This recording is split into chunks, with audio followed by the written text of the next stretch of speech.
inti kont ukoll bjat kemm ftit ukoll fuq dawdi tal-persons of trust. U inti kont ukoll person of trust li hija pożizzjoni antikostituzzjonali, kumur kontra l-Kostituzzjoni. Mela, ħaniftehmu, il-Kostituzzjoni xi trid. Il-Kostituzzjoni trid li s-servizz pubbliku l-amministrazzjoni pubblika ma tkunx magħżula mill-ministri.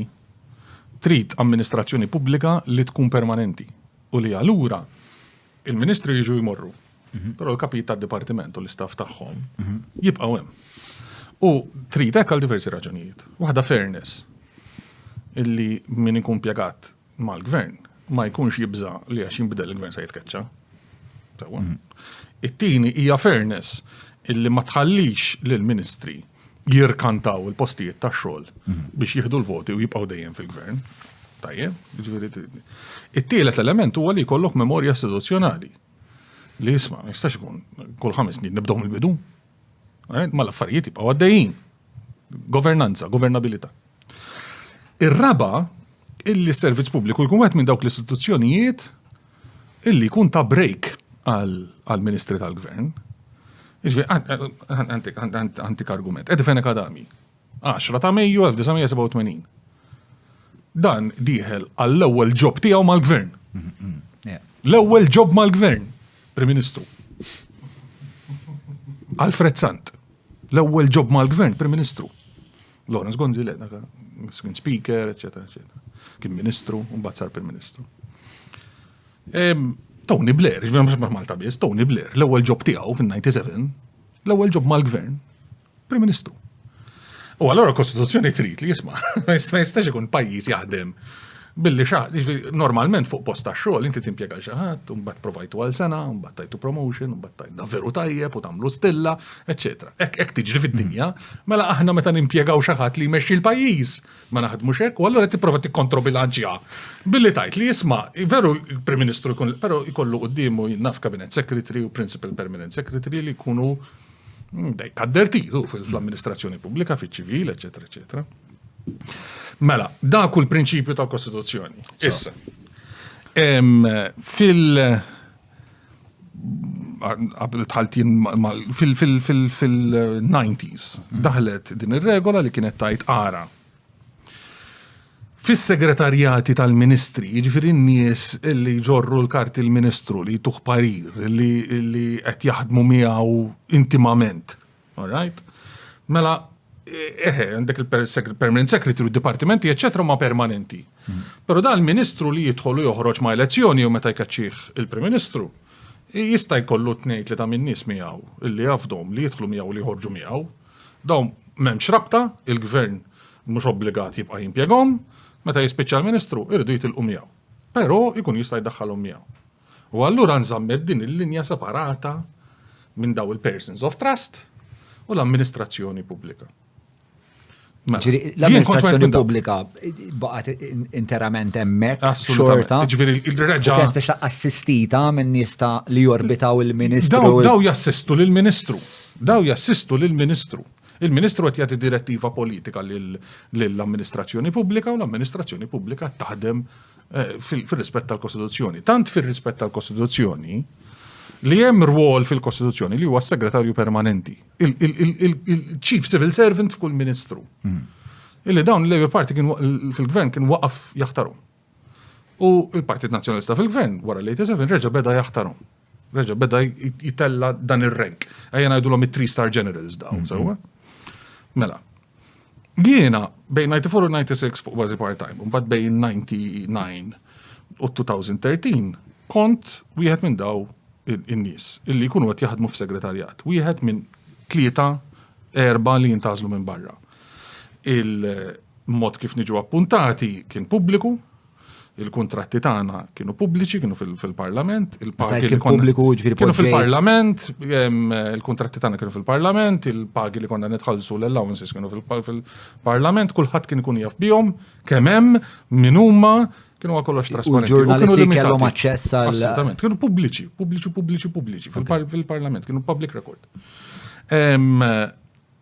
U naturalment meta ġifieri jinnaf ma' kull elezzjoni kun nispiċċa bla xogħol. Mbagħad il-Partit Nazzjonalista jerġa' l-elezzjoni xaħat forsi kien iċempillek. U kien iċempilli, kien jgħid li tidħol fil-staff tiegħi u kont fuq l-istaff ta' Defense Academy, Fil-94 kont fuq l-istaff ta' Joe Psajla Savona u wara 2000 kont fuq l-istaff ta' Ostingat. Kemm dom Ostingat?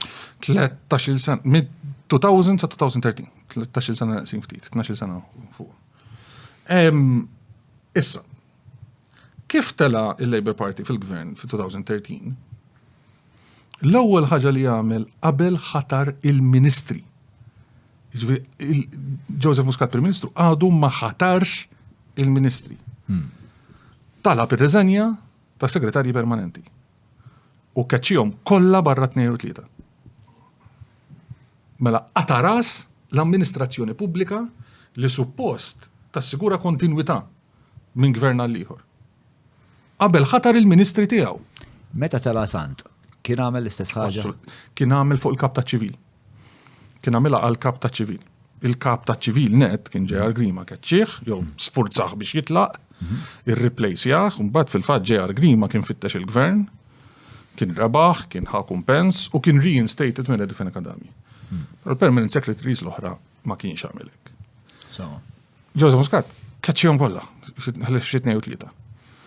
Ir-replacejhom, u mbagħad daħlu l-ministri, u mbagħad naturalment kien mistenni li sa jkollu nies bħalma kellu l-gvern ta' qablu illi jkunu ta' fiduċja tiegħu fil-ministeri, fis-segretarjati, però dawn minn 2 ta' kull ministeru ħadd ma jaf min huma, ħadd ma jaf kemm jitħallsu. Il-kuntratti huma segreti u miċħuda anki fuq Freedom of Information Requests.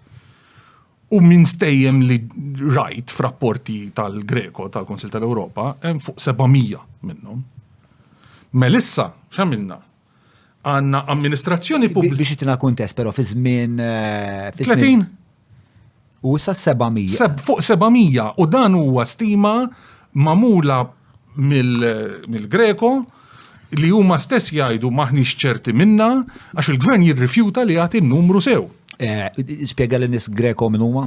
Hija l-grupp tal-pajjiżi tal-Kunsil tal-Ewropa li jieħdu terms jimmonitorjaw xulxin kontra korruzzjoni. U daw jagħmlu rapport fuq kull pajjiż kull 5 snin, u għamlu rapport fuq Malta. Daw il-Greko li qalu li l-korruzzjoni tiswejna xi 700 miljun fis-sena. Le naħseb it-tekwota xi studju ieħor, mhux dik it-tip ta' stima. Dawn jgħidulek isma' hawnhekk għandu jkollok kodiċi ta' etika, hawnhekk irid ikollok ma tistax tabbuża b'dan mod u tdaħħal 700 person of trust, għandu jkun hemm trasparenza meta tagħmilha. Mela dawn effettivament ħolqu klassi ta' amministraturi fuq l-amministrazzjoni pubblika.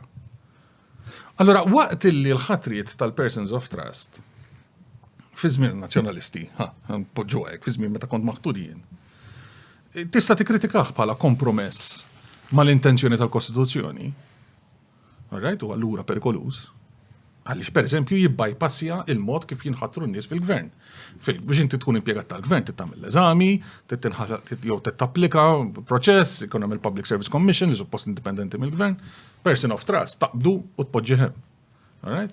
Jiġifieri jiena naħseb li huwa leġittimu tikkritika il-ħatra bħal tiegħi. U d-difiża dak iż-żmien qatt ma kienet kontroversjali, ġifieri qatt ma smajt xi deputat tal-Labour Party għajt ma missux ikollok segretarju miegħek li tażlu int. Naħseb qatt ma kienx, però naħseb li hija leġittimu tikkritika. Però ma għandek 30 ruħ ma 12 il-Ministru. Għawt għandek 700 għandek amministrazzjoni pubblika shadow, alternattiva. Mbagħad kif spiċċajna, x'imbagħad tirrealizza. Mbagħad spiċċajna nagħtu paga tal-gvern l-propagandist fuq il-television station tal-partit fil-gvern. Biex il-partit fil-gvern ma jkollux għalfej jħallsu paga. Umbat jitlu elementi, mhux biss allura dawk li semmejtlek li l-Kostituzzjoni trid, imma jitlu elementi oħra li huma nfer f'demokrazija. F'demokrazija trid li l-partiti politiċi kollhom equal playing field. Illi min il-partit fil-gvern, meta jittersaq l-elezzjoni, joffri ruħu bħala partit ieħor, mhux bħala partit li għandu xi privileġġi li jista' juża t-taxxi tal-pubbliku biex jeżerċita propaganda.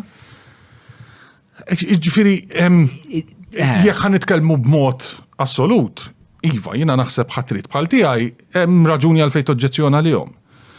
Però il-periklu tal-ħatra ta' xi ħadd bħali jekk taħtar 30 bħali ma' 10,000 impjegat tal-gvern huwa mod. Jekk taħtar 1000 huwa mod ieħor.